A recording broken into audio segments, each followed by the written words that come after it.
What's up, everybody? Rob here. So this is just a real quick video I'm putting out here. I have a scripted video coming out eventually. My work schedule has been pretty hectic, and I figured I'd put out something real quick, just sort of off the cuff, and I'd share my thoughts with all of you. And this has to do with, it's nothing profound here, everything I'm going to say, we're like, yeah, that's pretty obvious, but I figured I'd just share it because I feel like it. And I get to talk about boxing history, which is an interesting topic because, well, I just find it interesting.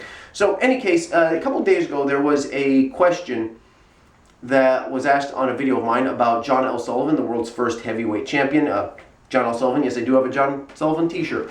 And the question was, who would win a fight, John Sullivan in his prime or Mike Tyson? And the answer is Mike Tyson. Let's just be perfectly honest with it. That's the short answer. It's Mike Tyson. He just runs right over Sullivan in a matter of a few seconds. And look, watch his fight against Marvis Frazier. It's right here on YouTube. Tyson versus Marvis Frazier, and it's like 20 seconds. Joe Rogan said it's the closest thing to an execution you'll ever see on television. Man, yeah, that is pretty much true. So, yeah, his fight against Michael Spinks, I mean, it's just first round knockout. It's disturbing. I've had legitimate nightmares about his double uppercut that shot to the body, then shot to the head, just bang, bang.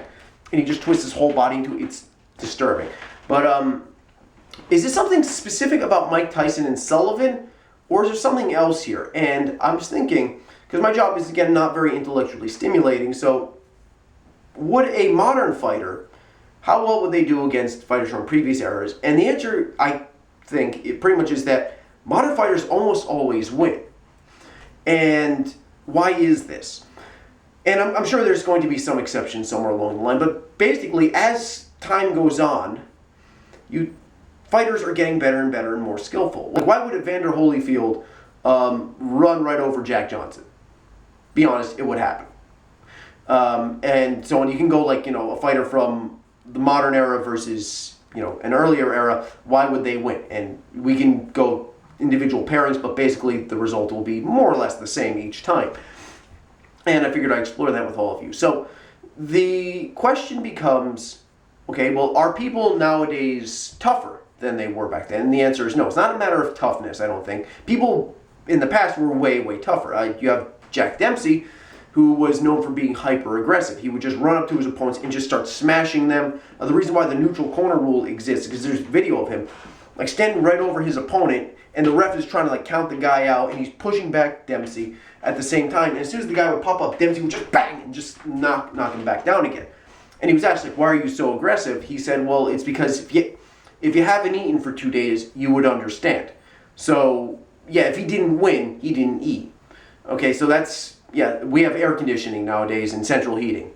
People nowadays are way, way better off than they were back then. And so is it a matter of toughness? No, people in the past were way tougher than we are today, by comparison, generally. There are exceptions, I know, but no, it's not a matter of toughness. It has to do, I think, and I'm pretty sure that you all would agree with me on this, it has to do with the culminated experience of previous generations, that each generation is able to build off of the techniques and the practices of previous generations. So, for example, in Sullivan's era, who was the first champion with the gloved era, the Marquis of Queensberry rules, which is virtually identical to today's boxing. A couple of minor changes here and there, standing 8 count, TKO rule, 3 knockdown rule. Similar enough, though. Their fighting style was, people asked Sullivan, okay, what is your fighting style? Well, he said, I don't have one. He would go up to his opponent, and they would just start hitting each other until somebody went down. It was just a matter of how much punishment can you take and how hard you can hit. That's really all there is to it.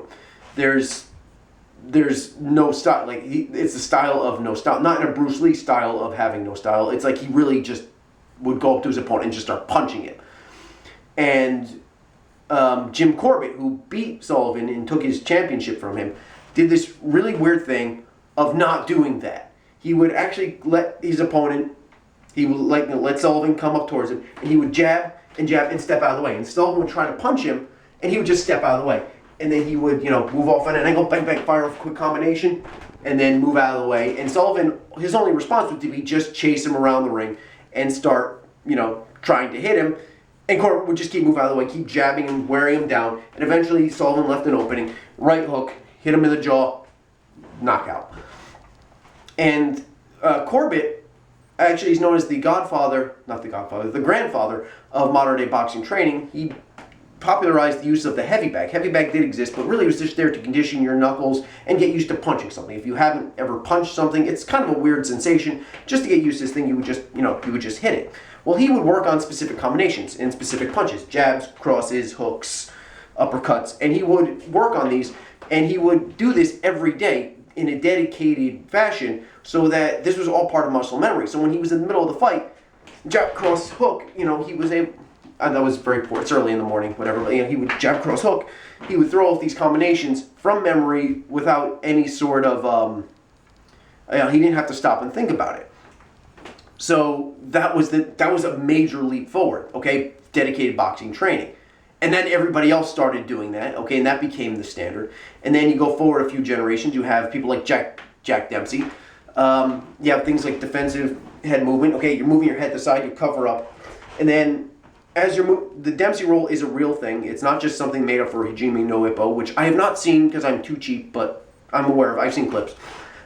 Dempsey roll is a real thing. You would, head moving side to side, very defensive, and then as you'd use your momentum of this head movement to throw your weight behind the punches. That is a real thing, and you would be able to throw your entire body weight behind it. Jack Dempsey was not a very large guy. He only weighed like 180 pounds or so, thereabouts, and he was able to knock out much larger opponents because he was throwing his whole body weight behind it while also at the same time protecting himself. Wow, doing both at the same time, throwing your body weight behind punches. Okay, now that's pretty much the standard. I mean, when you throw a punch, you throw your body weight behind it. Maybe not like a quick jab or anything like that, but you want to a nice cross. You don't just hit with your arm. You drive off with your legs, you twist your hips, your shoulder, and your arms all together, throw off a punch. And that became the standard. And everybody kept doing that.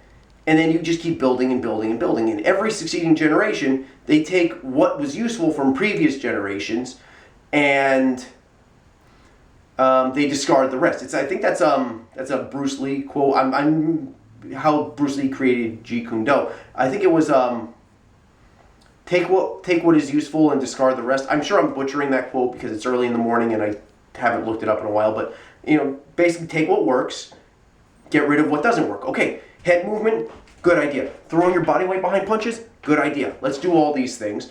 And charging blindly around a ring after your opponent, bad idea. Don't do that.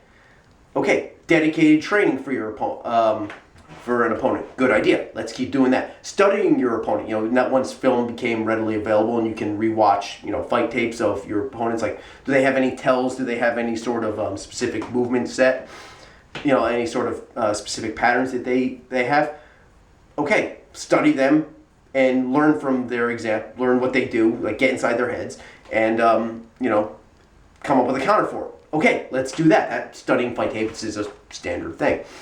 And so every generation was able to build off of a previous generation, and they take what works for them and they have discarded the rest. And this can go into not just that people train, but also how people train, which would improve their fighting skills immensely. For example, you have the idea of weight training.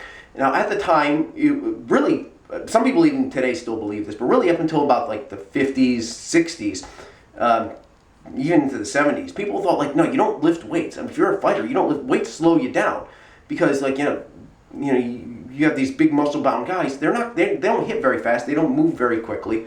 You don't want to be like those guys. So you build up. Maybe you do some push-ups or something like that. Body weight stuff, and then you hit a heavy bag. That's how you build your power. Well, you have two fighters nowadays. They're both, same weight class, same skill level, same everything. One guy lifts weights regularly, one guy doesn't. My money's on the guy that lifts weights. Because at the time, weightlifting was basically just bodybuilding. It was just, getting as big muscles as you can. And maybe some strongman stuff too, but it wasn't designed for power. It was designed for strength, which is a different thing. It's different, lifting a weight off the ground and then doing it quickly, explosively.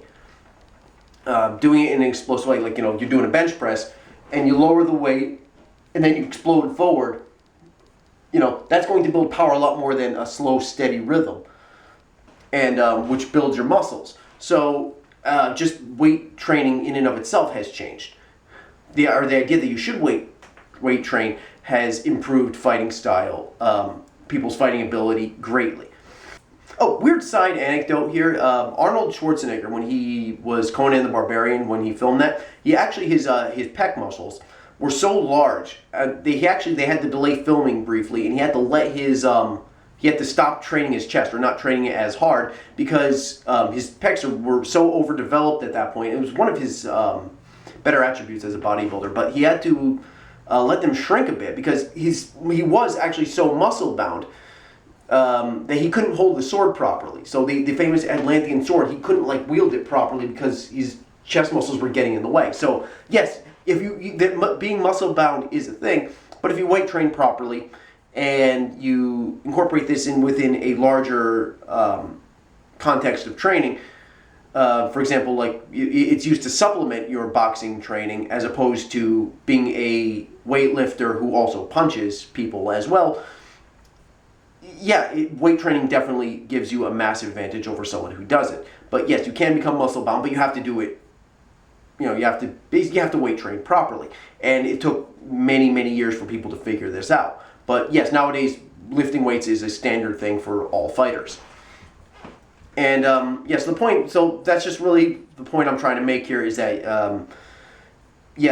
Sullivan or an early era fighter against a modern era fighter, who would win? Well, the answer is modern era fighter, because a modern era fighter has all of that previous experience of these other generations of trial and error over the course of over a century now, and they're able to utilize what was useful, get rid of what's not useful, incorporate their own particular flair onto something based on their own skill set and own physical abilities. For example, we've all tried the Ali shuffle step. Every single person has ever tried martial arts or boxing or MMA. You have tried it.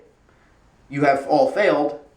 Most of you have failed. I have failed horribly at it. I will not try it again. But yes, we have all tried it. Okay, that doesn't work for me. Okay, I'll try this other thing. And there's all this experience to build off of. And earlier generations simply did not have that.